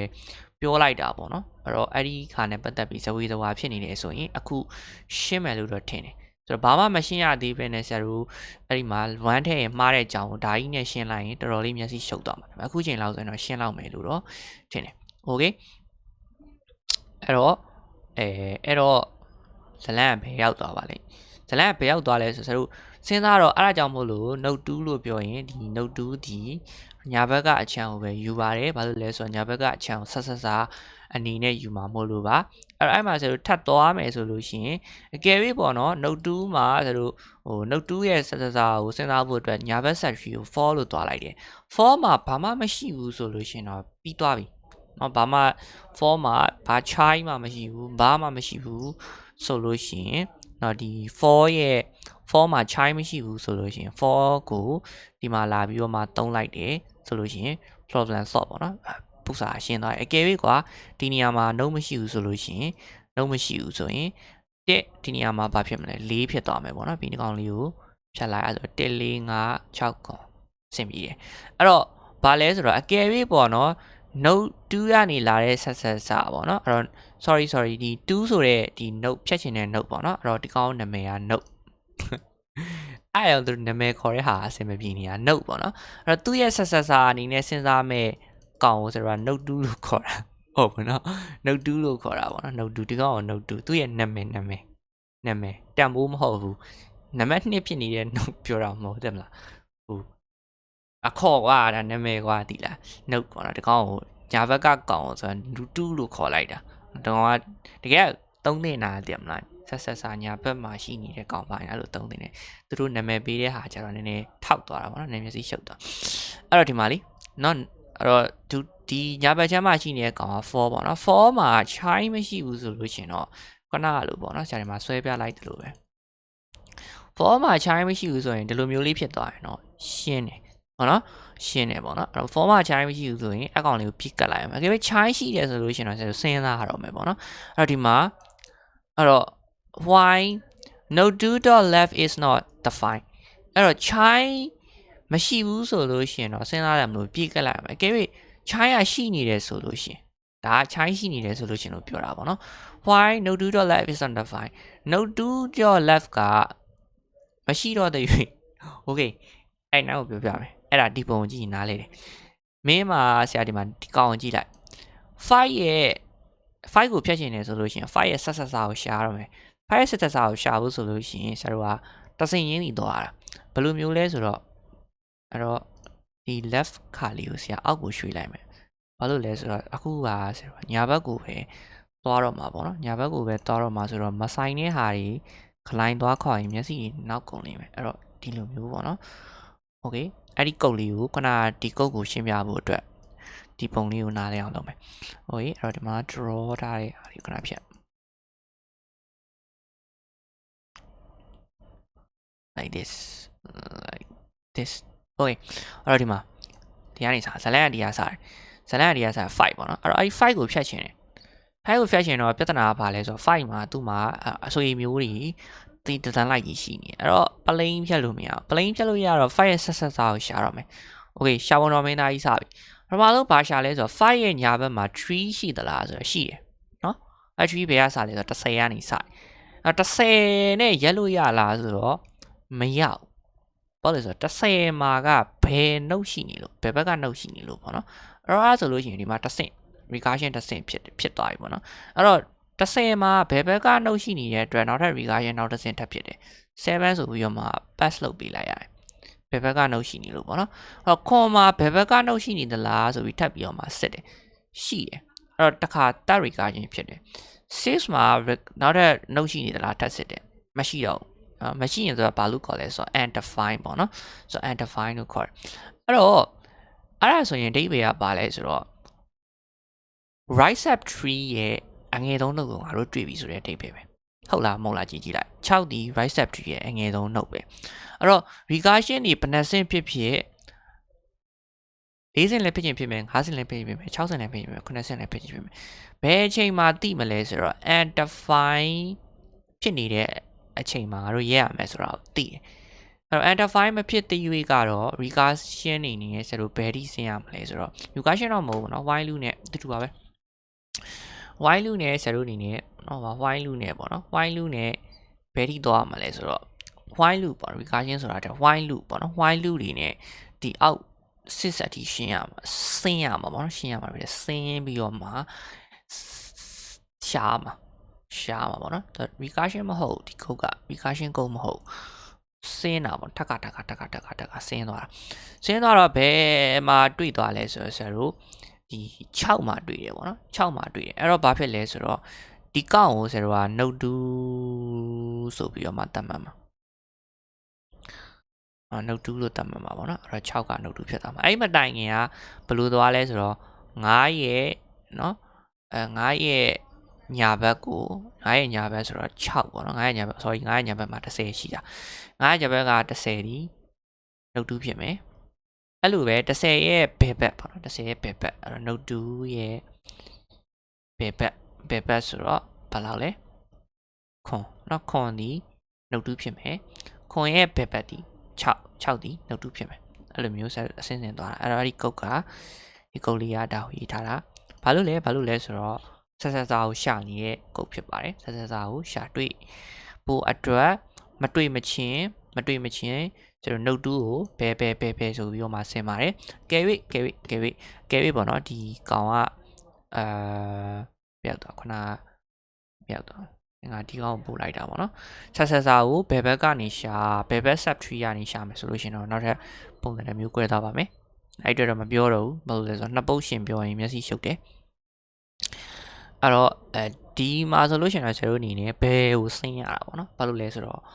အငယ်ဆုံးတန်ဖိုးရှာနေတာအငယ်ဆုံးတန်ဖိုးကဘယ်ဘက်ဒီမှာရှိတာပေါ့နော်အဲ့တော့ဘယ်ဘက်ကိုတဆုံးဆင်းလိုက်လို့ရှိရင်တဆုံးရောက်သွားလို့ရှိရင်အငယ်ဆုံးတန်ဖိုးကိုတွေ့လိမ့်မယ်โอเคနော်အဲကြောင့်မလို့ဆရာတို့အနေနဲ့တဆုံးကိုဘာနဲ့ဆင်းလဲဆိုတော့ while loop နဲ့ဆင်းတယ် while loop ဒီ undefined မဖြစ်သေး၍ဆိုတာအဆုံးကိုမရောက်သေးဘူးပေါ့နော်အဆုံးမှာ define ဖြစ်နေတာပေါ့ undefined ဖြစ်နေတာပေါ့နော်အဆုံးမှာ define ဖြစ်နေတော့ undefined မဖြစ်သေးဘူးဆိုတော့အဆုံးကိုမရောက်သေးဘူးဆင်းရင်းနောက်ဆုံးတွေးသွားတယ်ဆိုလို့ရှိရင်အဲ့ဒီတွေးတဲ့ note ဒီဘာဖြစ်မလဲဆိုတော့တွေးတဲ့ note ဒီnote 2ဖြစ်လာမယ်ပေါ့နော် note 2ဒီဆက်ဆက်စာ note ဖြစ်လာမယ်သူ့ရဲ့နေရာကိုဆက်ခံမယ်ဆက်ဆက်စာ note ဖြစ်လာမယ်ဆက်ဆက်စာ note ကိုတွေးတာပဲရှိသေးတယ်တွေးရင်ဘာလုပ်ရမှာလဲဆိုတော့ဒီကောင်ကိုကူးရမှာ2ကို3လောက်ရမှာပေါ့နော်အဲ့တော့2ကို3ဘယ်လိုလုပ်လဲဆိုတော့ဒီကောင်လည်းလုပ်တယ် note.key အခုရောက်နေတာက note ဟုတ်ပြီနော်အဲ့တော့အခုရောက်နေတာကအစိမ်းရောင်လေးက note လို့ခေါ်တယ်ပေါ့နော် အဲ့တော့ဒီနေရာမှာဘာလဲဆိုတော့ node 2အဲ့တော့ node 2ရဲ့တန်ဖိုးပေါ့နော် node 2ရဲ့တန်ဖိုးဆိုတော့ node 2.key node 2.key node 2ရဲ့တန်ဖိုးကို node ရဲ့တန်ဖိုးအဖြစ်ပြောင်းလိုက်မယ်အဲ့တော့ဘယ်လိုဖြစ်လာလဲဆိုတော့နှစ်ဒီ3ဖြစ်လာတယ်အဲ့တော့အဲ့လိုဖြစ်လာဖို့အတွက်ဒီကုတ်လေးကိုရေးရတယ် node.key နေရာကို node 2.key တန်ဖိုးထားတယ်အဲ့ဒါဘာလဲဆိုဆက်စတာတန်ဖိုးကိုယူလိုက်တာဟုတ်ပါနော်အဲ့တော့အဲ့ဒီကုတ်ကဒီမှာရှိပါတယ်ဟုတ်ပါနော်အဲ့တော့ဆရာတို့ဒီကောင်လေးတွေကိုနားလည်မယ်လို့ထင်တယ်เนาะဒါလေးရသွားပြီဒါလေးရသွားပြီဒါလေးရသွားပြီဒီကောင်လေးရသွားပြီပြီးရင်ဒီကောင်လေးကျသွားပြီနော်ဒါ while loop ဒီမှာကဆက်ပြောလိုက်ပြီနော် while loop ဒီမတွေ့မချင်း undefined မဖြစ်မချင်းဆင်းရမှာဒီကောင်ကကြတော့ညာဘက်tree ကိုယူမှာပေါ့နော်ဘာလို့လဲညာဘက် tree ကိုယူမှာလဲဆိုတော့ဆက်စာညာဘက် tree မှာရှိတာနော်ဆက်စာညာဘက် tree မှာရှိလို့ဆက်စာကိုညာဘက် tree ကိုသတ်မှတ်တယ်ပြီးတော့မှဆက်စာရဲ့တန်ဖိုးဒီညာဘက် tree ရဲ့အငယ်ဆုံးကိုရှာခြင်းတဲ့အတွက်ဘယ်ဘက်ကိုဆင်းတယ်အဲ့တော့ညာကိုယူဘယ်ကိုဆင်းတွေ့ရင်ဆက်စာတန်ဖိုးသတ်မှတ်ပြီးသွားရင်မပြီးဘူးဘာလို့အောင်မို့ဒီကောင်ကိုဖြောက်ရမှာ3ကိုဖြတ်ပြရမှာနော်ဖြတ်ပြရမယ်ဆိုတော့အဲ့လိုဖြတ်ဖို့အတွက်ဆိုလို့ရှိရင်ဘာလို့မှလဲဆိုတော့ recursion နဲ့ခေါ်ပြီးတော့မှဖြတ်မယ်โอเคနော် recursion နဲ့ခေါ်ပြီးဖြတ်မယ်အဲ့ recursion နဲ့ခေါ်ပြီးဖြတ်တာ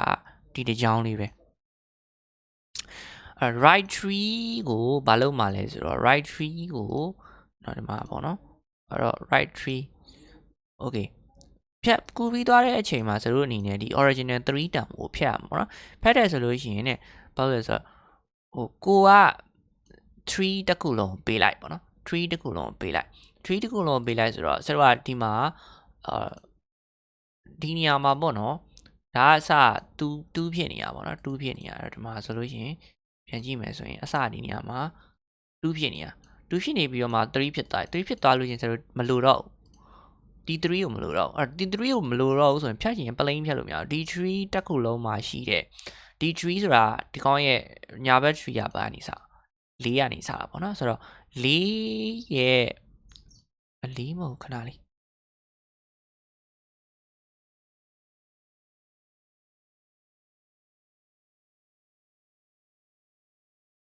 ဟုတ်တယ်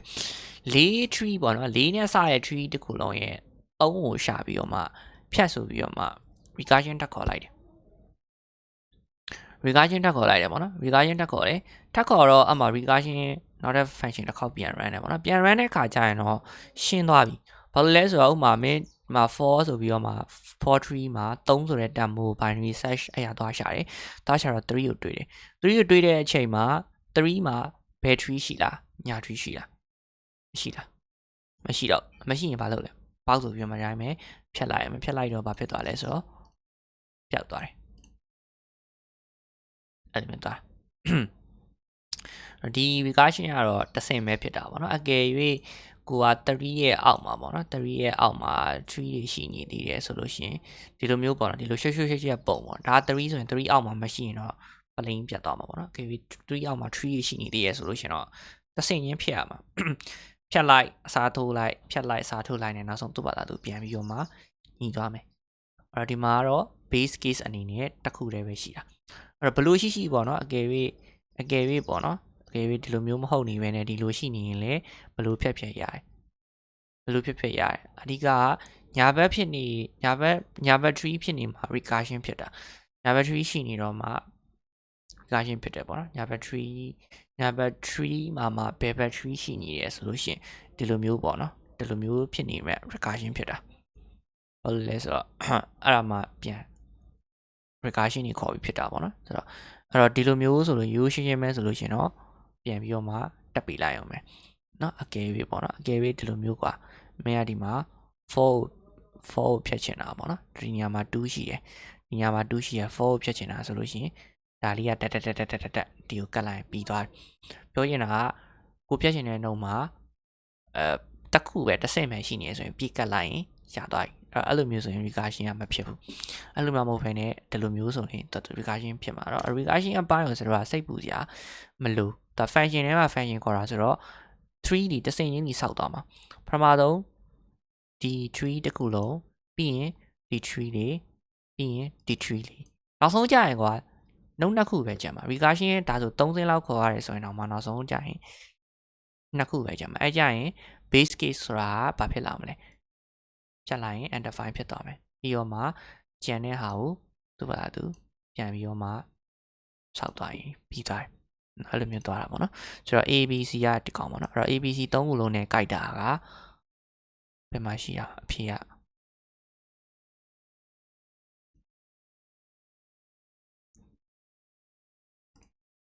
node.right ရယ် not defined ဖြစ်တာရယ် key ရယ် node.right not defined is not defined node2 key node.right is not defined node2 key node2 key node.right is not defined node2 key h ပေါ့နော် h 73က h yep 73က h ရမှာနော် okay အဲ့တော့မိကုန်းကတော့ရှိတယ်နည်းနည်းလေးခတ်တယ်ပေါ့နော်ဆိုတော့သူ့ရဲ့ variation ကိုလေ့ကျင့်နေဆိုလို့ရှိရင်ဒီကောင်ကိုလေ့ကျင့်လို့ရတယ်အဲ့တော့ဒီကောင်အတွက်ဆိုရင်ဘယ်လိုဖြစ်သွားမလဲဆိုတော့ left side trio မှာအကြီးဆုံးတန်မှုရှာပြရမှာအဲ့တော့ဘယ်လိုယူလဲဆိုတော့ node.left ကိုယူမယ်ယူပြီးတော့မှ recur while loop ပေါ့နော် while loop ကျတော့ right ဒီနဲ့သွားရတော့မှာ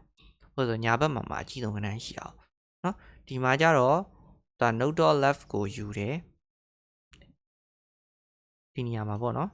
node. ဒီကောင်ကကျတော့ node. right ကိုယူတယ် left ကိုဆင်းတယ်ဟို variation ပေါ့နော်ဒီ variation အတွက်ကကျတော့ node. left ကိုယူတယ် right ကိုဆင်းရမှာနော်အဲ့လိုမျိုးပေါ့နော်ပြီးရင်ဒါတို့ဒီမှာဆိုလို့ရှိရင် left side view ကိုခေါ်ရ recursion ဖြစ်မယ်ပေါ့နော်ကျွန်တော်ကတော့နည်းနည်းလေးကွဲမယ်ထင်တယ်နော်အဲ့ဒါလေးကိုဘာသာကိုလေ့ကျင့်ခြင်းလည်းလေ့ကျင့်လို့ရတယ်အနည်းဆုံးတော့မေးလိုက်ရင်ကြိုးစဉ်းစားပြီးသားဖြစ်တော့ okay အဲ့တော့နားလည်မယ်လို့ထင်တယ်ဆရာတက်နိုင်တဲ့လုံးတော့ရှင်းအောင်လို့တော့ရှင်းပေးထားတယ်ဆိုတော့ဒီနေရာမှာဘာပြဿနာတက်မလဲဆိုတော့ tree တွေမပိုင်ဘူး binary search ကိုလည်းမပိုင်ဘူး recursion ကိုလည်းမလုပ်ထားဘူးဆိုလို့ရှင်တော့ပြဿနာတက်မှာ recursion ကိုနားမလည်ဘူးဆိုရင်ဒီမှာ recursion ပါနေရဖြစ်တဲ့အတွက်ဆရာ tree ကိုရှင်းတာ recursion ကိုရှင်းမှတော့ recursion နားမလည် recursion မှာမျက်စိလဲတယ်ဖြစ်တတ်တယ်ပေါ့နော်ဆိုတော့အဲ့ဒါလေးတော့ပြဿနာရှိနိုင်တယ်အဲ့တော့အဲ့ဒါလေးခုနကဟာတွေပိုင်လို့ရှင်တော့ဒီမိကုန်းကတော့နားလည်တော့မှာပါ okay အဲ့တော့ဒီမိကုန်းရှင်းပြချက်လေးကိုနားလည်မယ်လို့ထင်ပါတယ်ဆရာဒီခါလေးပေါ့နော်ဒီ visualizer လေးတွေရဲ့နောက်ဒီမှာခြာပေးခဲ့တဲ့ notes တွေကိုဆရာ GitHub link နဲ့တင်ထားပေးပဲပေါ့နော်အဲ့တော့အဲ့မှာ file တွေကိုတွားပြီးတော့မှကြည့်လို့ရတယ်နားလည်အောင်လည်းဖတ်လို့ရတယ်အဲ့တော့အကယ်၍ပေါ့နော်ကိုကဒီလိုမိကုန်းတွေကိုဖြည့်ဖို့အတွက်ခက်ခဲဖြစ်နေတယ်ရှာမစဉ်းစားတတ်ဘူးစဉ်းစားတတ်ရင်တော့မှအချိန်မလောက်ဘူးပေါ့နော်ဆိုလို့ရှိရင်ဆရာမှာဒီ subject B အတွက်ကိုတတိတသက် design ဆွဲပြီးတော့မှလုပ်ပေးထားတဲ့ course ရှိပါတယ်ဆိုတော့ဒီ course မှာဆိုလို့ရှိရင်ဘာမှနားမလည်တဲ့အခြေခံအဆင့်ကနေစပြီးတော့မှဆို Java programming C programming ကိုသုံးပြီးတော့မှဆို concept တွေကိုလေ့ကျင့်မယ် exercise တွေလုပ်မယ်နောက်မေးခွန်းဟောင်းတွေကိုလေ့ကျင့်မယ်တီးတီးတိုက်တဲ့ algorithm တွေကိုသင်ထားပေးထားတယ်နောက်ပြီးတော့ဆိုလို့ဒီမှာဟိုမေးထားသမျှမေးခွန်းတွေအကုန်ပါတယ်ပေါ့နော်ဆိုမေးခွန်းစပြီးတော့မှဆို sample စတဲ့နှစ်ကနေစပြီးတော့မှမေးခွန်းပေါ့နော်အခုဆိုရင်အပုတ်100အကုန်ပါတယ်ဒါ100ကမေးခွန်းဟောင်းတီးတန်နော် course ဟာတွေမပါသေးဘူးဆရာတို့လေ့ကျင့်ခန်းတွေမပါသေးဘူးအခြေခံတွေသင်ပေးတာတွေမပါသေးဘူးဆိုလာကမေးခွန်းဟောင်းလေ့ကျင့်မယ်ဆိုလို့ရှိရင်မေးခွန်းဟောင်းတွေအကုန်ရှိတယ်မေးခွန်းဟောင်းကိုလေ့ကျင့်ဖို့အတွက် ready ဖြစ်အောင်လို့ training ပေးထားတဲ့เนาะဒီမှာ course တွေ video တွေ lecture တွေ knowledge notes တွေအကုန်ရှိရပေါ့နော်ဆိုတော့ဒီ course ရှိရဆိုတော့သင်တဲ့အသေးစိတ်ကိုဆရာ description မှာချထားပေးထားတယ်ဆိုတော့ဒီမှာဆိုလို့ရှိရင် Java programming C programming နဲ့เนาะလေ့ကျင့်ပေးထားဖြစ်တဲ့အတွက်သင်ငယ်မှ train ပေးထားဖြစ်တဲ့အတွက်ဆောင်းမွေးရောက်လာရင်ဒီလိုမျိုးကိုနေကိုအချိန်တူနည်းနဲ့မြန်လေးဖြည့်လို့ရတယ်ပေါ့နော်ပြီးတော့ဒီ course ကဒီမှာပြထားတဲ့အတိုင်းပဲပေါ့နော် review တွေအများကြီးနဲ့ကျောင်းသားတွေအများကြီး pass ထားတဲ့ course ပေါ့နော်ဆိုတော့စိတ်ဝင်စားရဆိုရင်ဆရာ description မှာချထားပေးထားမယ်ဒီ file ကိုလည်းGitHub လေးနဲ့တင်ထားပေးထားမယ်ကျွန်တော်တို့နောက်ဗီဒီယိုမှာပြန်ဆုံမယ်